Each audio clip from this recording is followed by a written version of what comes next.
everybody.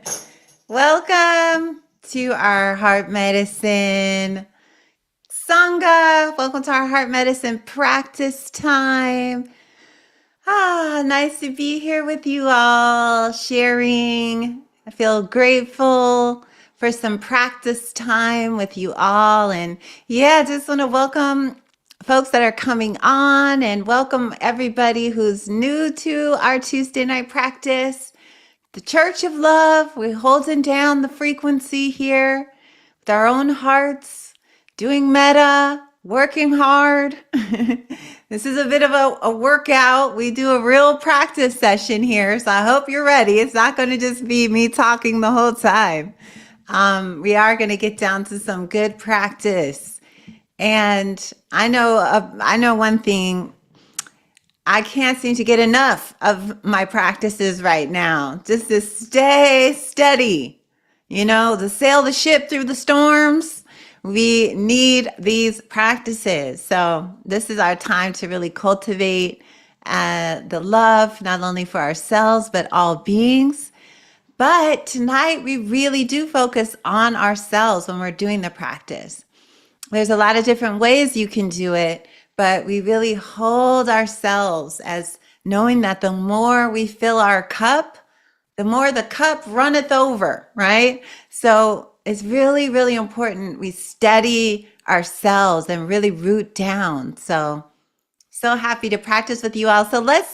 I'm so curious where everyone is coming in tonight. So I always like for us to do our shouts out. So if you want to put where you're calling in from in the chat, we'd like to say hi and welcome you all. I see Washington State and Michigan, Vancouver. Yes, Devs in Arkansas, Laguna Beach in the Bay Area.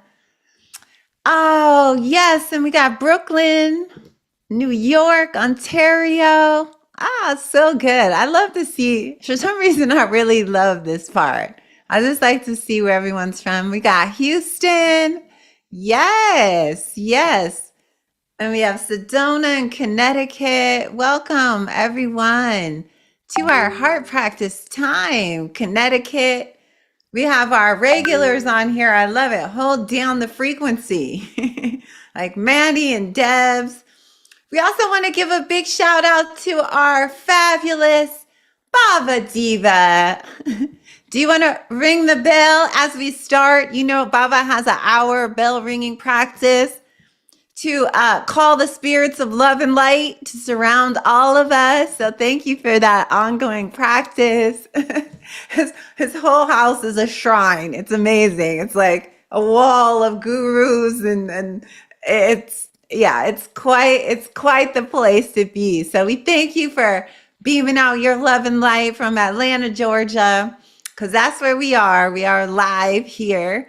And so I really am so happy to sit with you all and get to doing some practice. This is a really energetically, it's a huge week, everyone. We have a eclipse, a very powerful eclipse, Thursday, Friday. This is going to be amplifying a lot of energy. As you know, I'm also a budding astrologist.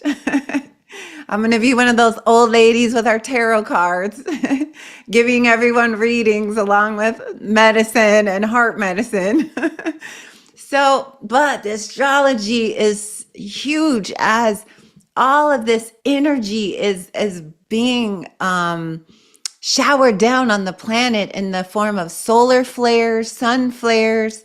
I've been listening to other teachers of mine that are quantum physicists, and they're saying there's like portals opening and contact, and it's just, you might be feeling all of it, right? Suddenly ascending, and then the next moment you're in the pit, climbing out of despair and darkness, and then you're ascending again. So this is kind of the wild ride of March. This is and then we have another big eclipse at the end of the month. We have just so many astrological alignments. Okay. So this practice that we do tonight, you can do this every day to help steady the mind. right? When our boat has this ground of love, we can sail, right? We're steady. We're not getting hammered so hard in the waves that are crashing. We're just upright. And that's how we can do this. Upright, hearts open, aligned with our values, our spirit strong, and our practices to hold us steady. So let us begin. And also, I want to say shout out to all the people who might be beaming in on YouTube. We do live stream. So, just in case anyone wants to join our practice in the atmosphere, you know, and in the universe, we are practicing for the benefit of all beings. It's important to remember that as a motivation. Your practice directly affects the collective. You don't feel like you're powerful sometimes, but that's where we are still awakening to who we really are. We are infinitely powerful, and the heart is it's a radar, it's a satellite. And so as we open it and we rest in it, we attune to the higher frequencies of light consciousness, of love, of interconnectedness. So let us do that. As folks are still logging in, they can join us, but let's start to bring it into a practice session. So wherever you are, find yourself in a comfortable posture that you can hold for about 35 minutes or so. And if you are sitting upright, try to elevate the heart a little bit.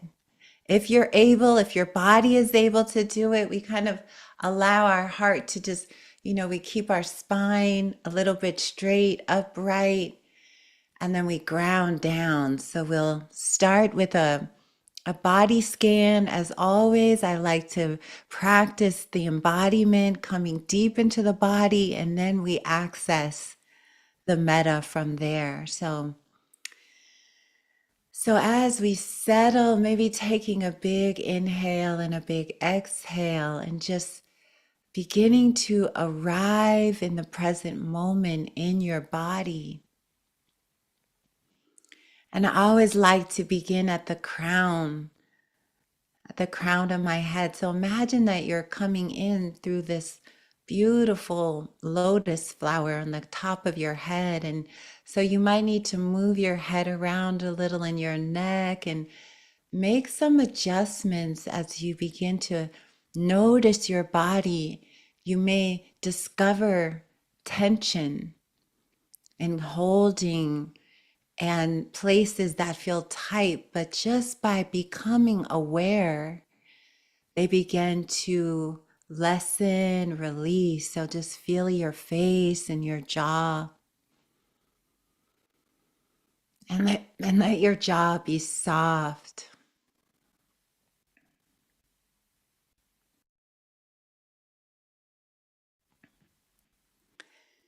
And let your whole face just settle. Let your neck be soft. And then bring your awareness to your shoulders. And maybe you need to rotate your shoulders a little bit, but see if you can soften, release the weight that we often carry in the shoulders.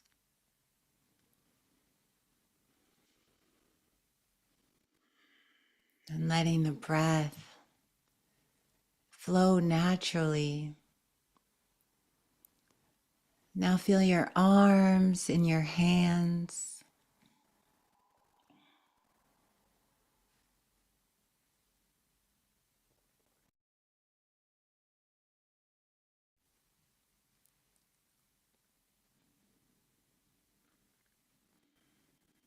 Feel the softness of your hands, however they are placed.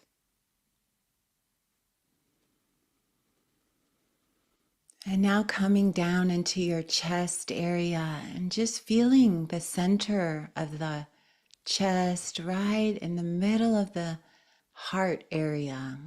And take some breaths. Imagine breathing in and breathing out through the heart.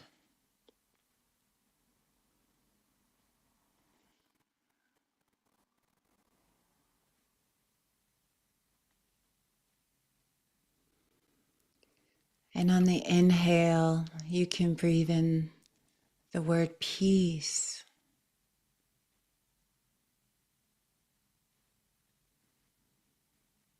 And on the exhale, breathe out peace.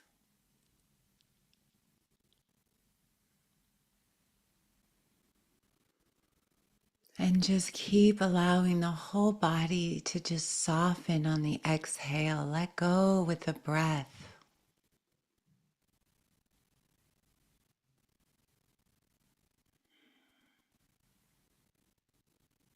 And now bring your awareness deep into the belly. Underneath the belly button, take some deep belly breaths and let the body really soften in the belly. On the exhale, expand. If there's anything that feels like it's holding, clenching, or tight, bring your awareness right there and just breathe into it. Let it go and relax on the exhale.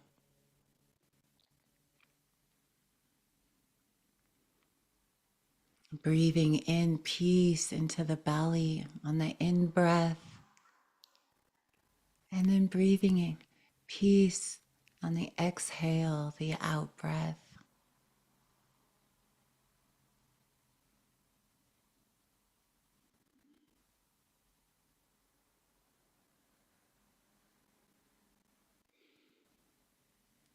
As we breathe into the belly, we massage and relax our nervous system.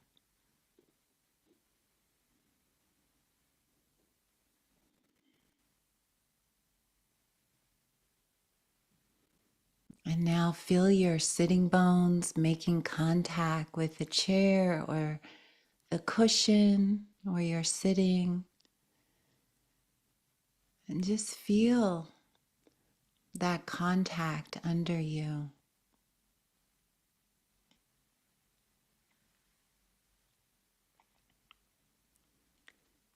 As you feel the hips and the upper legs.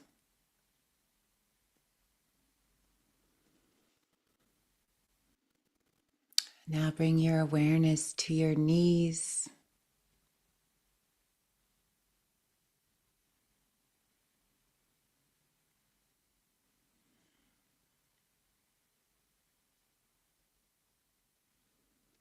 And feel your lower legs, your calves and your ankles.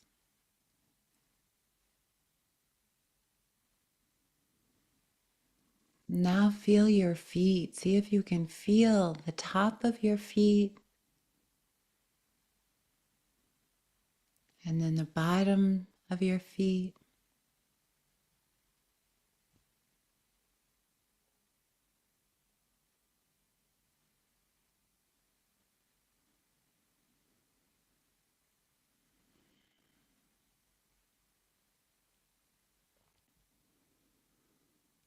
And then feeling your whole body from head to toe as a unified field of awareness.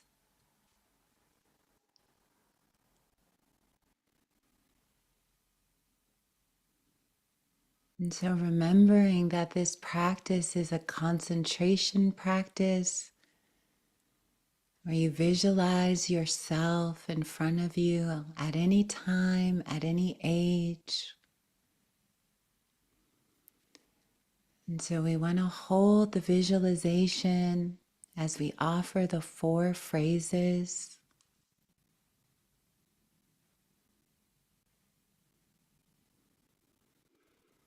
And so allow the phrases to be continuous, to keep coming back over and over.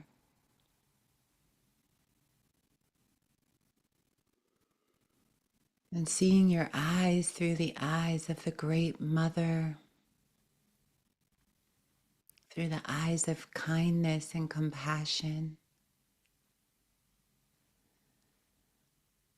You can place your hand on your heart or hold your left hand in your right hand as a way to direct loving energy kindness, friendliness.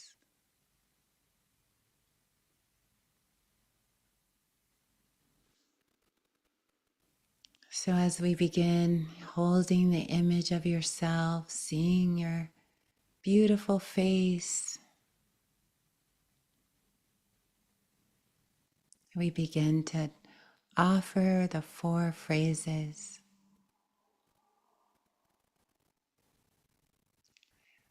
May I be happy and peaceful.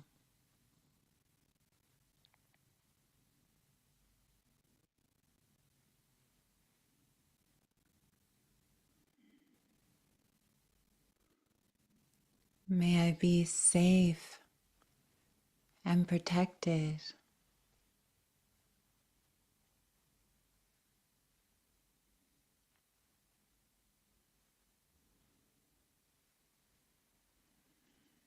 And may I be healthy and strong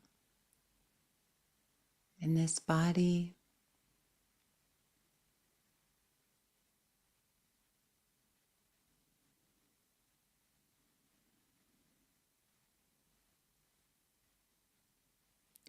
And may I live with ease and joy and well-being.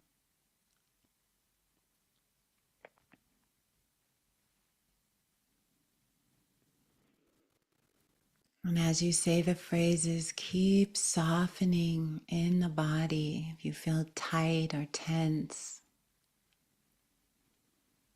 and keep your focus centered around the heart center. Stay connected to the image of yourself or your hand on your heart.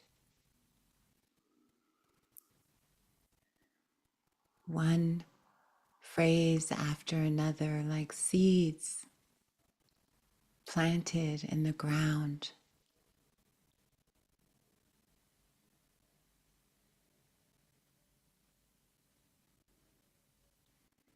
May I be happy and peaceful.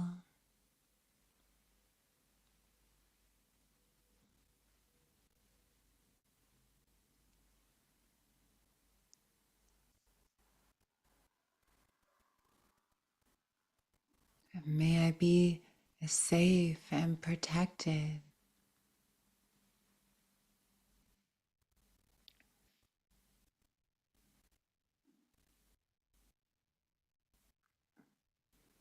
May I be healthy and strong.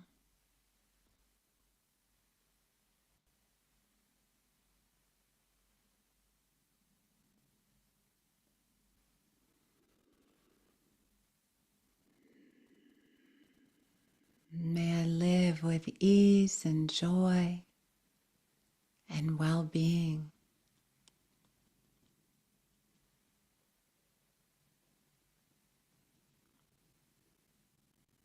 And see yourself at any age, even very young.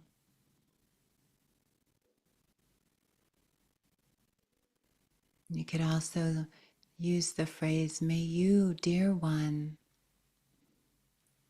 be happy and peaceful. And say your name or nickname if that helps connect.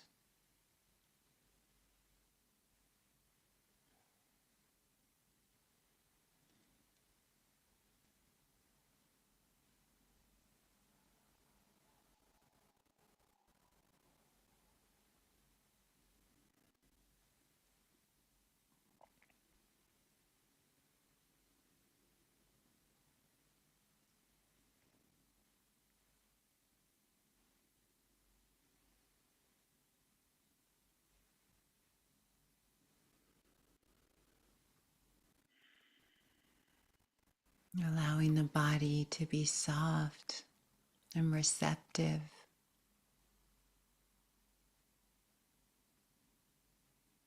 Take your time with each phrase.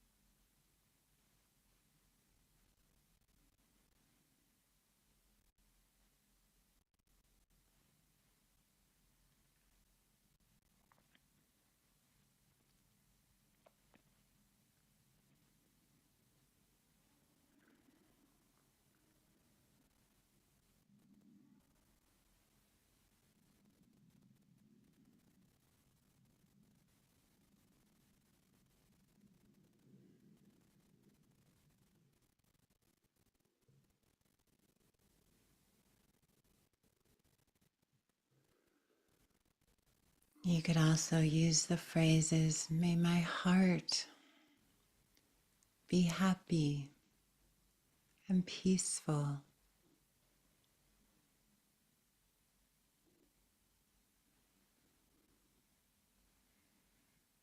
May my heart be safe and protected.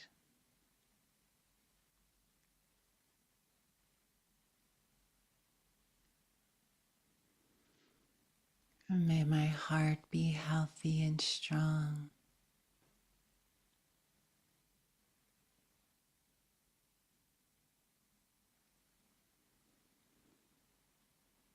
May my heart live with ease and joy and well-being.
And stay connected to the phrases. If the mind wanders, just come back and just begin again.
May I be happy and peaceful.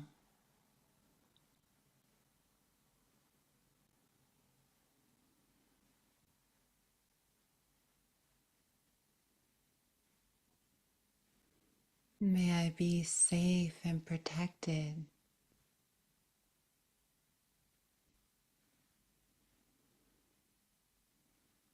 May I be healthy and strong in this body. And may I live with ease and joy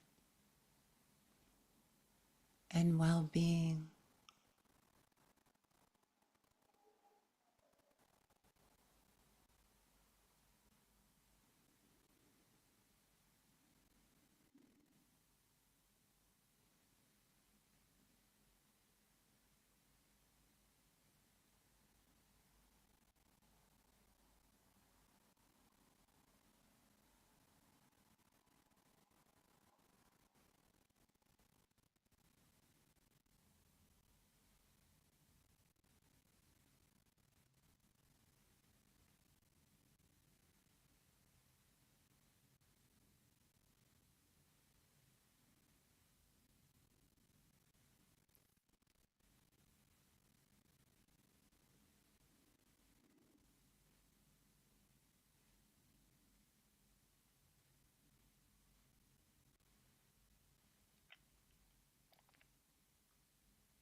Stay connected to the image of yourself as if looking in the mirror.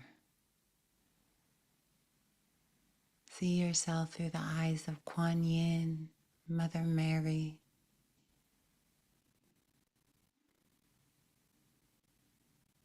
through the eyes of compassion.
May I be happy and peaceful.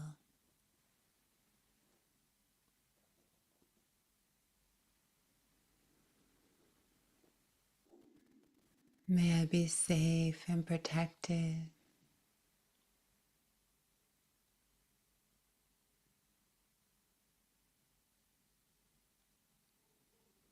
May I be healthy and strong in this body.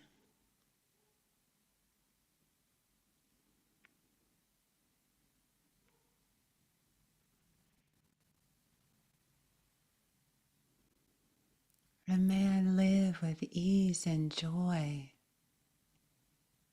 and well-being.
Stay as connected as you can. Soften in the body. And keep the phrases going one after the other.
May I be happy and peaceful.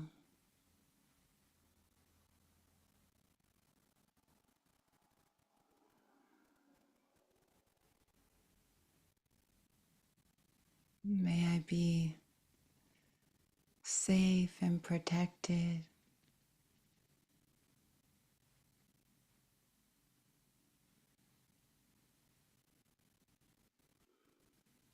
May I be healthy and strong in this body.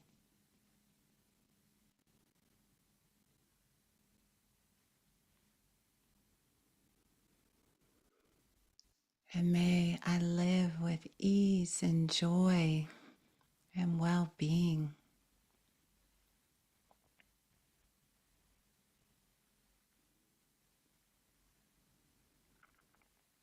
And try to really see yourself as if looking in the mirror.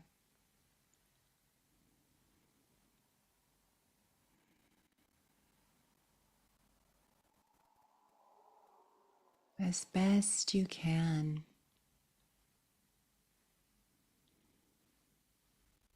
Each phrase is a gift, a seed of care and friendliness.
May I be happy and peaceful.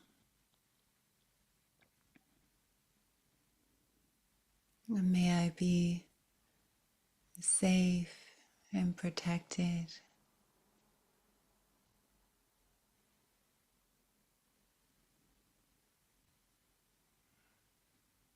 May I be healthy and strong in this body.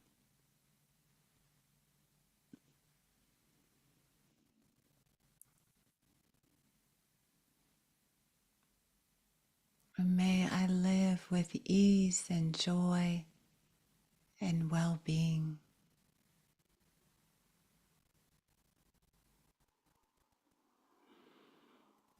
And keep allowing the breath to soften,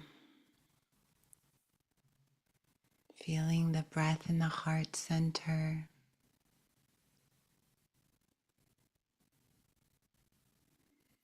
Taking your time, each word, each phrase. This is our practice over and over.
And staying connected for the last couple of moments,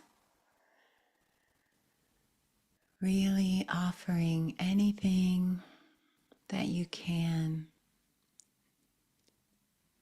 any kind of friendliness through the phrases or gestures, or maybe other words come. And just offer all of it to your own heart.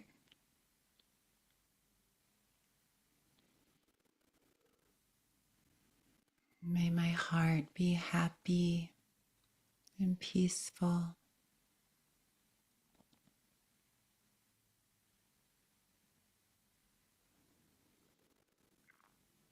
May my heart be safe and protected.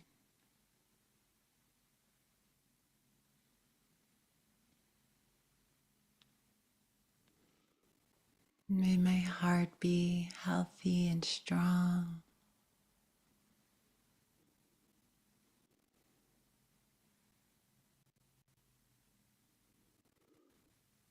May my heart live with ease and joy and well-being.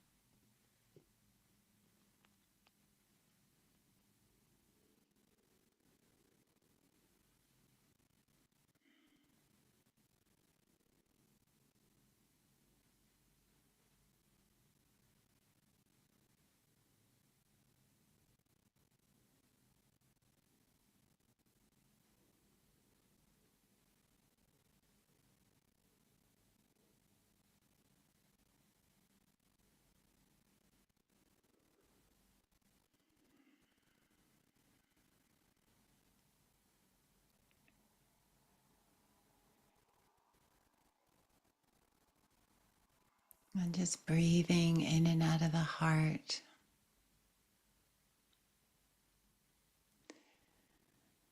And for the last moment or two, we're going to imagine that there's this great golden light that's flowing straight out of our heart center. It's the color of the sun.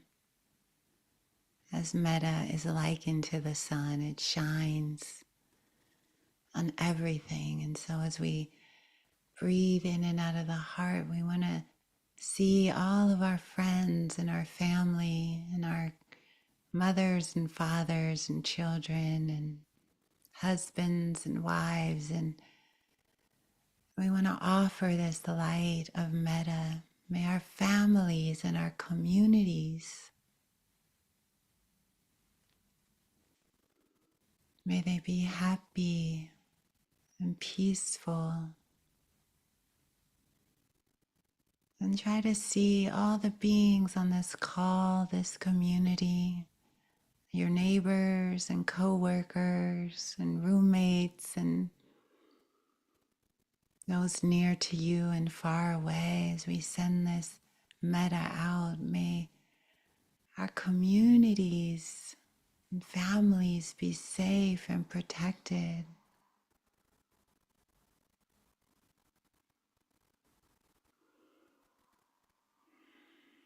May our communities all over this planet be healthy and strong.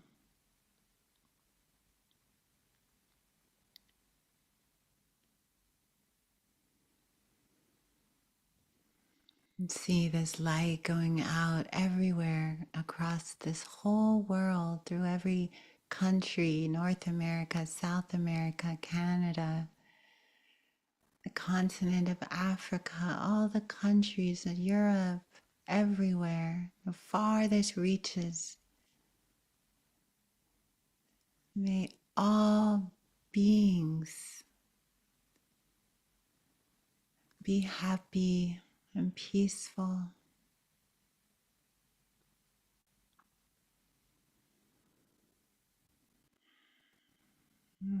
We include all of the animals and in the oceans and in the sky and in the earth. May all the animals be safe and protected.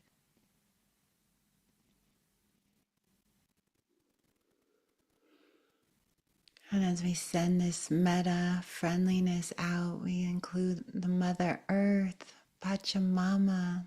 We see her. May you be healthy and strong in your body.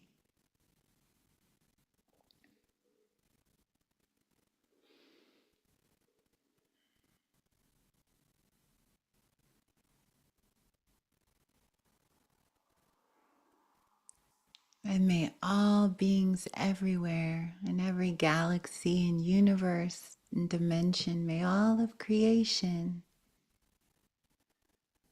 live with ease and joy and well-being.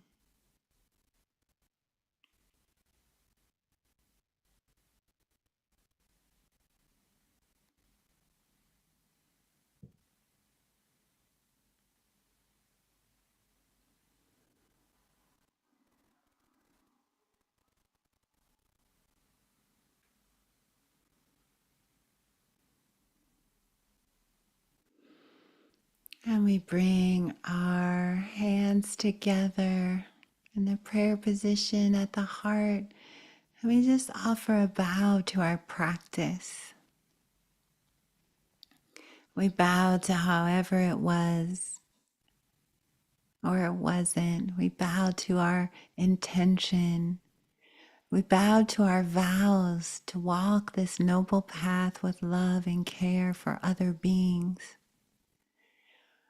We bow to the intentions to love ourselves fully and to awaken our true nature. We bow to the great bodhisattvas and Buddhas who have walked this path of the heart. We bow to the ancestors that encourage us and hold our hands as we walk. May this practice not just be for ourselves, but for the benefit of all beings everywhere. We dedicate this merit so that we may quickly awaken for their benefit.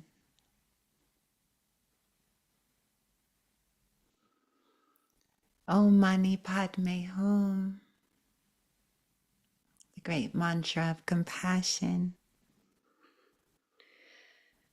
Oh.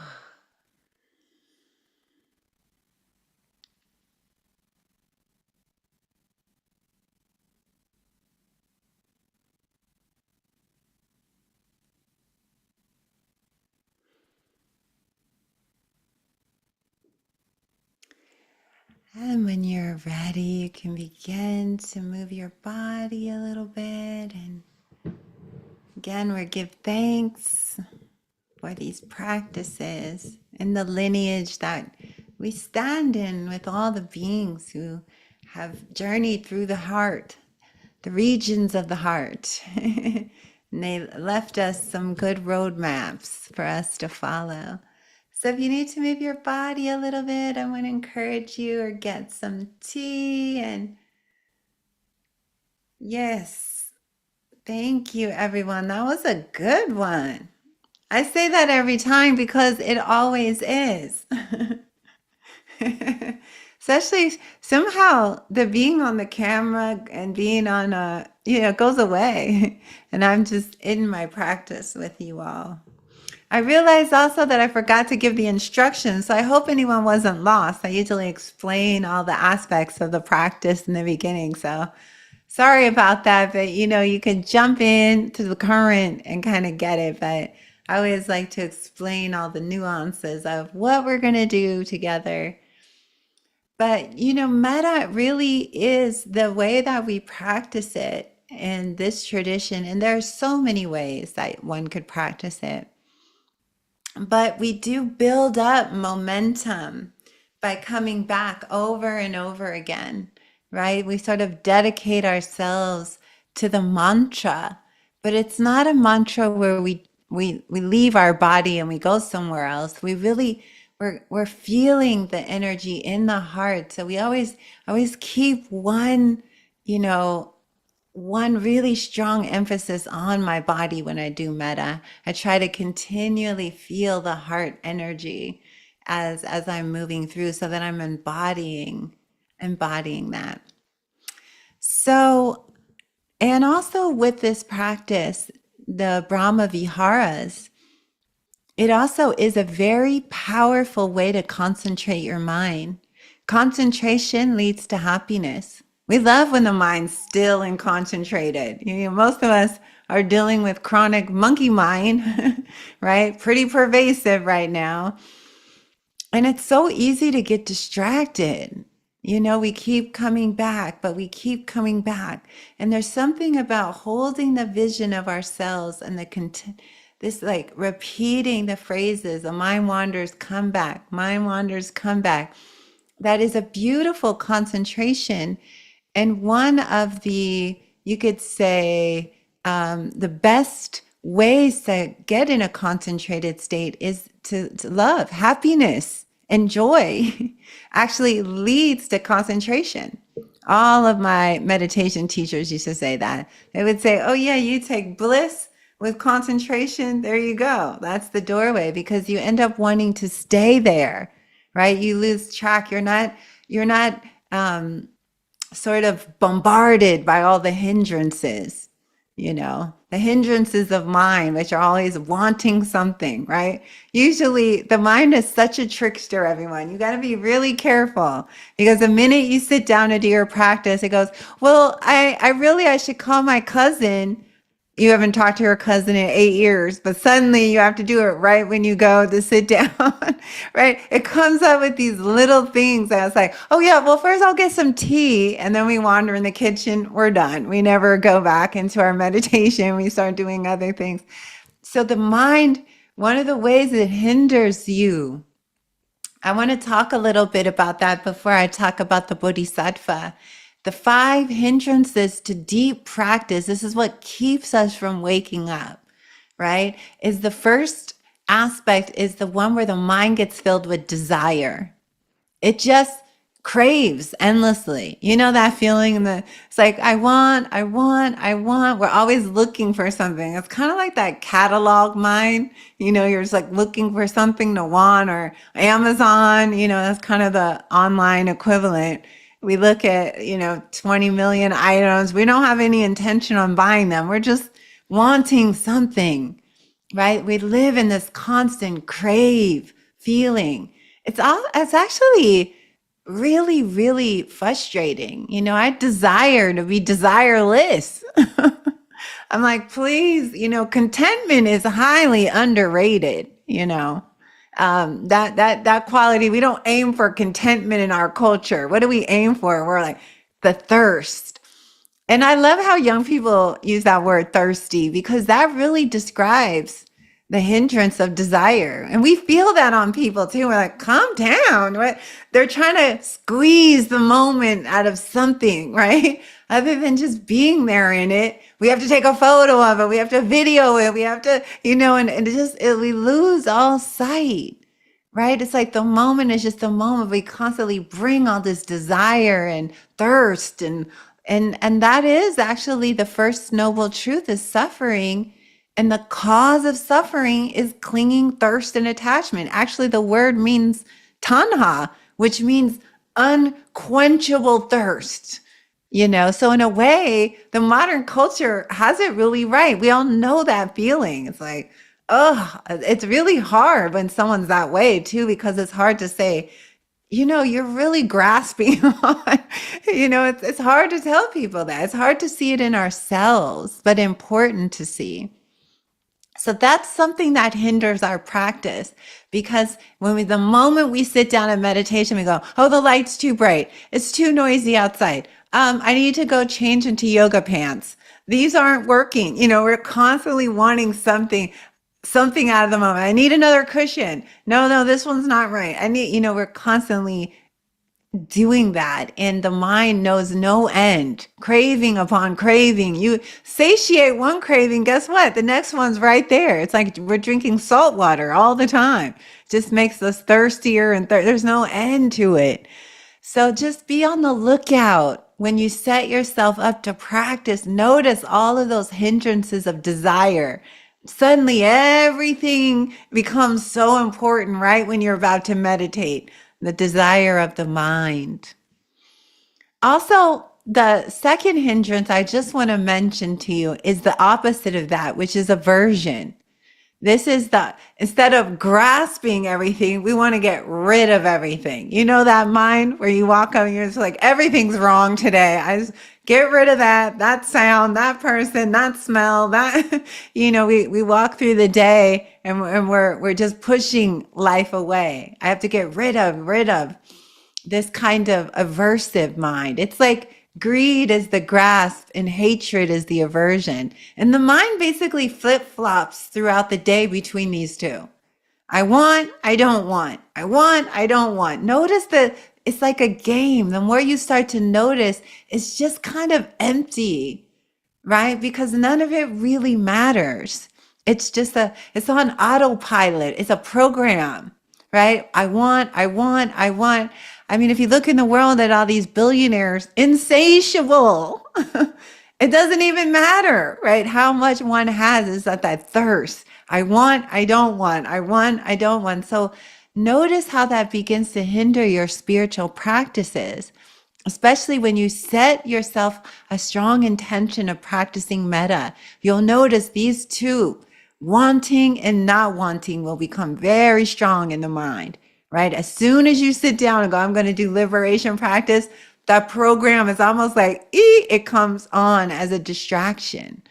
Wanting mind, not wanting mind. I also want to mention the two energies that hinder us from really getting deep in our spiritual practice. And these are also important to look at and notice for yourself. Sleepiness is often what happens. I remember I was trying to teach my mom meditation and she would just fall asleep for like 20 years. I'd take her to any retreat center, any teacher. It could be in front of the row of the Dalai Lama. 2 minutes into it, they're snoring. And I would say, how is this happening? Why are you so tired? We just slept. It's 9 o'clock in the morning. It's like the mind is just, and that's a hindrance to our practice. So we work with sleepiness. We actually open our eyes, we sit up, it's like the clouds coming in. And actually when you become present, you break out of it. Have you ever had that moment of being really sleepy and then 5 minutes later you are energized? It's that. It changes on a dime. It's just something that happens to a lot of people when they start to do liberation work. They just lay down and go to sleep, right? It's like we don't always want to face things. We don't want to feel. We like to be numb. Even as babies, when babies have, a difficult day, they go to sleep. It's comforting, right? I don't want to be here. I don't want to feel this. Let's go to the dream world, right? But when it comes to our spiritual practice, that if we're not mindful, that can actually hinder our growth, right? It's a hindrance because we fall into it. But if we could just stay the course through the sleepiness, we actually begin to wake up. We can actually bring energy in when we're meditating, when the mind sinks. I remember seeing people as a meditation teacher on retreat. It was so funny when you're out, there were like 100 people in the room and you would see people nodding, and then the opposite, everyone, which is this intense restlessness that comes. Have you ever noticed that? You want to meditate, but you're like, oh yeah, it's like we had 10 cups of coffee. The mind just wants to scream and run away. And so I would see, as I would look on the first day of the meditation retreat, I would see those nodding off and those looking around at everyone like kind of wild-eyed, like they were trapped they were caught in a trap, And so these are energies that you must work with your practice. They will come up very strong when you're trying to do metta sometimes, right? This intense tiredness, this intense, it could be within 5 minutes, restless and then asleep, so these are just energies that we are balancing.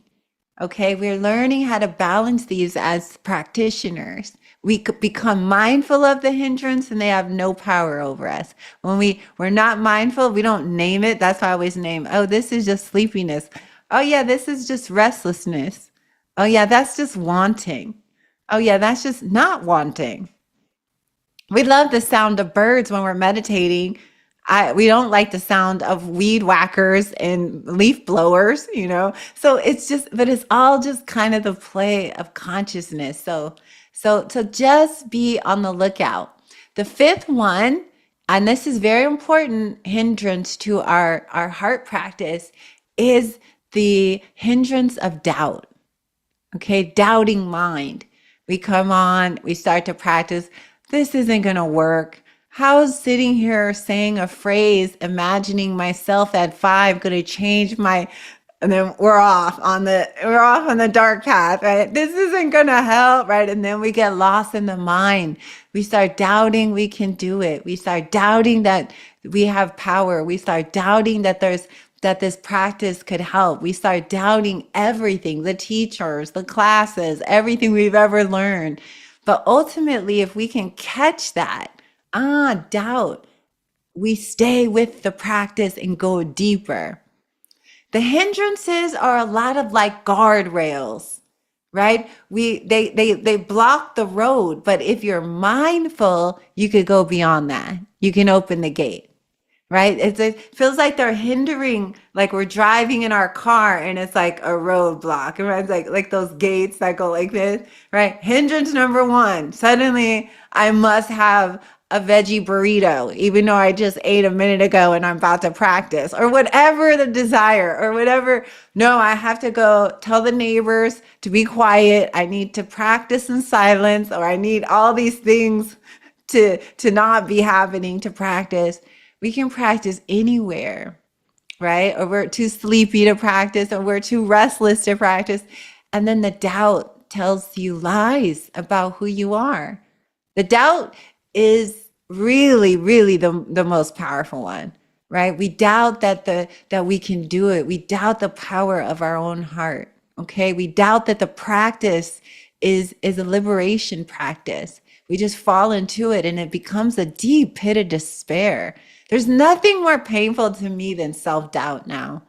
When I get trapped in that one, it's so, because you know what it does? It lies to us and we know it somewhere. And it's just that battle between liberation and doubt. You can go, you can't go. You can make it, you won't make it. It reminds me of Harriet Tubman and all that she had to go through in her journey, right? Doubters, doubting that she knew the way, doubting they doubt their own power, right? We often do that. You'll notice that comes up when we magnetize something in our minds, right? Bava and I had this experience of doing that. We were trying to create these budgets. Both of us are really, I'm not a business person. Somehow I end up in these positions. I'm like, oh my God, I'm a teacher. Why do I have to make budgets, And I fight against it. Oh my God, it's going to be so hard. And I don't know. Sometimes when you have a block, it's not logical. The same with your spiritual path. But anyway, so finally we sit down and it takes us 20 minutes. We've been putting it off for like months going, oh, maybe we need an expert. We just sat down and I was like, why do we doubt ourselves? Why do we know this? And that's the same with your spiritual life, right? To overcome doubt. That was the final test that the Buddha, that Siddhartha had under the Bodhi tree. They said that he was attacked by this fierce demon Mara all night, hours and hours, as he sat with perfect equanimity and perfect concentration. They say that the architect of all the demons is this architect called Mara, right? Wrathful and a trickster. And tried all night to take him out, tempt him with, reminds me of also like Jesus in the desert for 40 days, being tempted by power and greed and desire and all these things. And they say that unmovable, all of that lust and all the temptations, he wouldn't break his meditation. He just sat through it, doing metta, through all the rage and anger and like wrath. And then the last trick that came down, they said in the sutras that Mara sat down very peacefully and just said, okay, like the last veil, who do you think you are? What right do you have to awaken? And so that's a powerful one. Like, what right do you have? So we doubt ourselves. You know, the earth is our witness, of all our goodness and all our prayers, right? We have every right to awaken here. We have every right to recognize our power. And when we start doing that, when we start realizing who we are and stop doubting ourselves, we will rise in an unbelievable way, right? We will live in our authentic selves. We will live fearlessly. So self-doubt, the doubting mind. You see that a lot too in the Bible. Like stories of doubting Thomas was doubting Jesus. And that is just an archetype, the doubter. Everyone's going this way and someone goes, I don't know. Or, just thinking just that quality. So be really mindful of that with your practice, okay? Be really see into these roadblocks for what they are. When you sit down and you want to do your practices and you've designed that time, no matter what, be on the lookout for those roadblocks. Desire is happening right now. Oh, this happening. Oh, that happening. Okay, see them as that. Name it. Call it out and go, these are what hinders this practice time, right? And that's how we begin to really work with our energy. Right now is a time to go in. There's so much energy of light happening, of path, of I feel that there is a tremendous amount of awakened energy. It's almost like as the ground is cracking, through the cracks, the light comes in, right? All the solidity of everything is up in the air. It's not just the infrastructure that's being taken down, the systems. It's our own internal systems are connected to that. So as those crack, what is something new that comes in? It looks scary this time right now. And on some level, I understand that. And on another level, I see this as a very fertile time, a time for tremendous growth and potential as we stop being also sort of in these programs, right? We start to see our true nature. So it is a real time to practice, everyone. So be on the lookout for the hindrances. I also want to share a little bit, but I saw a question on here that I wanted to answer. Baba, did you have anything you wanted to share? So the question was it regarding the hungry ghosts? Because that was a question that came Yes. up. They want to, so I think sharing, talking about that would be really good right now. Yeah, so the hungry ghost. Okay, so this is a really important piece because when the Buddha talked about liberation, and he talked about, or the teachings were set forth about suffering and the causes of suffering. So let's go through that. Like we're sick patients in a hospital, right? So we go to the doctor. The doctor diagnoses us. You have suffering. And we're like, yes, we have suffering. Okay. Doesn't seem that noble, right? Like, what's so noble about that? But it's very important to get real about that because you can't change and heal what you don't see or what you refuse to see, right? It's like sick people that refuse to go to the doctor, they die early. They're like, I didn't have anything wrong, even though there's like things growing and all these things happening. It's just like blinders, right? I don't want to know. I don't want to know. I don't want to know, right? So the first noble truth is that there's suffering in this human life, and everybody has this. 10,000 joys and 10,000 sorrows are given out to every being. Nobody is exempt from that. So the Buddha goes on, though. He goes, okay, you have this suffering. Do you want to know what the cause of it is? And everyone's like, yeah, what is the cause of this? The cause of this is this intense craving and grasping, which is a state like the hungry ghost. And the hungry ghost can be used to a state of like extreme addiction. We see that hungry ghost energy, right? Nothing seems like it's satisfied. And this hungry ghost energy in us leads people into all kinds of dangerous situations. because it's just something that it just feels like it has to eat. It's never at peace with itself. So in the suttas, they describe a hungry ghost in a hungry ghost realm that beings are born into. And they describe, it's really shocking. They describe their bodies as being the size of football fields, right? And that they have their bellies are the size of football fields. Their bodies are huge. And then they have this throat that is like a pin, like a tiny straw, like as skinny as a pin. And it's like a mile long. And then they have this ginormous mouth. So imagine they put something in their mouth, but by the time it goes down a mile down into this ginormous cavern, right? It's like, yeah, they don't ever feel satiated. They can't satiate the constant feeling of hunger. That feeling of hunger is exactly, somebody wrote about toxic relationships, because we don't know how to love ourselves. This is why metta is so powerful, because it's actually an antidote to that constant craving. Because actually, everybody, what is it that we really are craving underneath it all? We want love. We want connection. The fact that we don't have it and we feel so empty is where we try to fill it in, right? We try to get it outside because we feel so hollow, right? We're filling in, whether it's food or clothes or whatever it is that we're addicted to, or toxic relationships. We do it because we don't feel our own heart. So this is why this metta is so powerful. And this is what I realized when I was very young on my second retreat. That constant seeking for love and validation outside of myself was so painful, because the more you try to get it outside, the less you get from outside.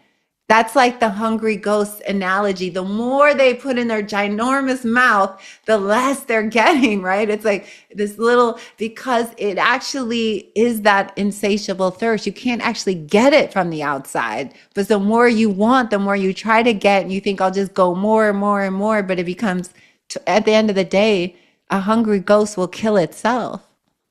And we see that in our society, right? If an addict doesn't stop, they will die from that addiction. You can die from this, from craving.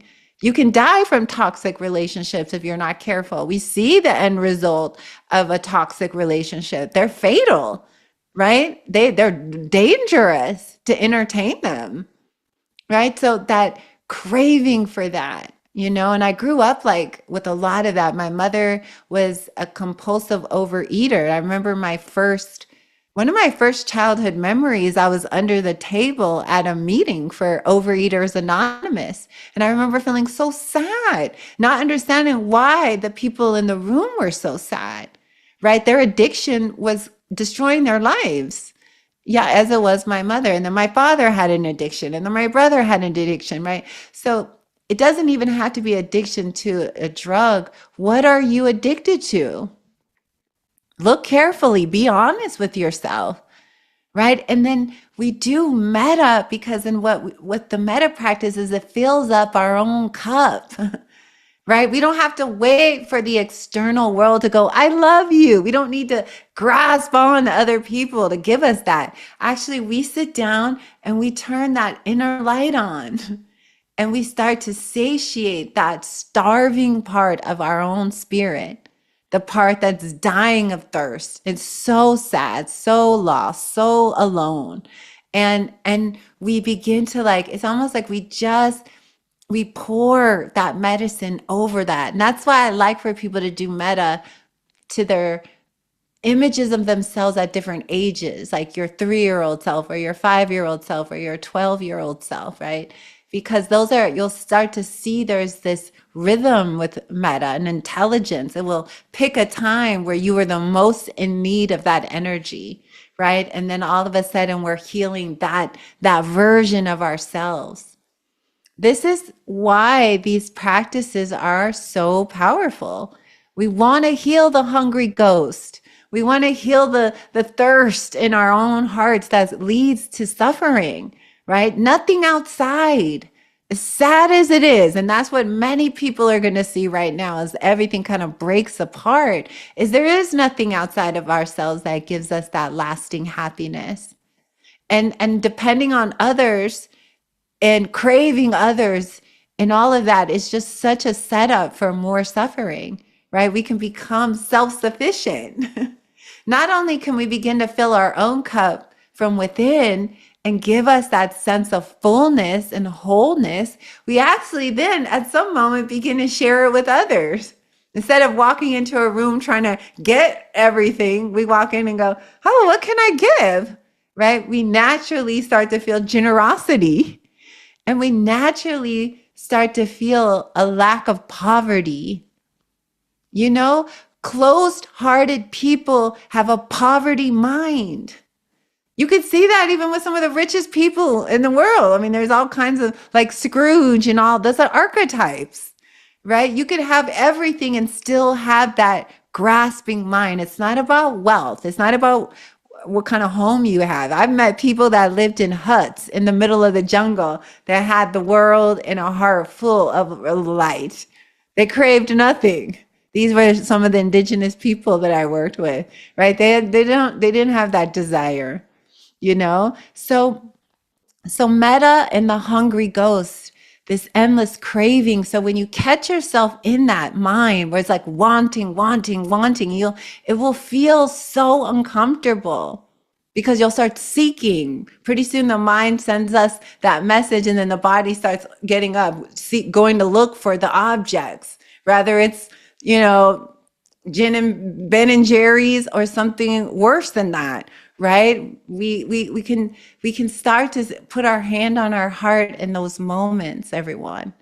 And remember, may I be happy and peaceful. What the heart really wants is to be loved and connected. That's what satiates it. It's not the item. The item is empty. The item will just, you eat that and it leads to 10 more, you know, that's the salt water, right? So, but the metta is the real water. It's the waters of love and compassion. And it's infinite inside. It's an infinite, we just have to practice, right? You can't get it by listening though to talks every day. You got to do that work. Sometimes people go, I'll just listen to spring. I'm like, that's good, but you have to do the practice, you know, that's step one. Okay. But you have to do it for yourself, right? You can get inspired. But so these are some of the powers. We can heal the hungry ghost. It's in all of us. I grew up with it. I saw patterns like that in myself, right? I still see places where I get worried and cling on. And then it's like the suffering, though, it becomes enormous. So I come back to compassion. And when I come back to love and compassion, I immediately feel so full. Like I just had a 10-course meal. In a way, we did. We drank and ate from the food of the highest table, not the lowest one, right? Or the one that can't ever give us what we truly seek, right? It's not high or low. It's what alleviates suffering and what does not alleviate suffering. It's just skillful means at the end of the day. So I hope that was helpful. Today was really about the practicalities of our practice. Bava, would you like to say something? I see you clapping. I'm always clapping. You know how I do. Yeah, so yes, one of the things I find is so much laughter, finding ways to laugh, it lightens some of the tighter emotional feelings. So I've been very careful around what kind of media I take in and really be balanced. And like I can't even watch like very like high stressful movies that have a lot of drama and not having resolutions that are helpful and happy. So I do find finding things to lighten the mood, to kind of soften some of that really kind of rigid stuckness and doubt and fear. You know, and we can all use more laughter now, right? Yes, and that is so true. We have to find our joy right now. Absolutely, Baba. And you know, our joy is actually revolutionary too, right? It's an act. It's an act of resistance, right? These things are trying to steal all of this love and compassion. You know, it's like it's trying to beat it down. So to rise up, right? But it's important to know how the mind works and these cravings. And you'll start to see it on different levels, craving for accolades, craving for attention, and you'll start to see the patterns of how we're motivated. So when you see it, don't feel bad, everybody. Bring some humor to it. Right? Go, oh, look, I'm a hungry ghost. There I am. I'm up doing this in the middle of the night or whatever, online or whatever we do. We're humans. We all do the same things, right? To satiate our feelings when we don't know how to be with them, right? It comes when we're feeling emotion. So start drinking the juice of metta, right? To start going to that as our foundation. It's a big switch in consciousness, right? We give ourselves what we really, really need. So I'm so glad that we ended up getting on this topic tonight because it's such a important one. We are spiritual practitioners. Now is the time in our daily life to practice. If you don't, you're going to notice getting swept up. Yes, absolutely, Baba. We don't listen to the media. We don't want to listen to any of that right now because it's just the tsunami. Yeah.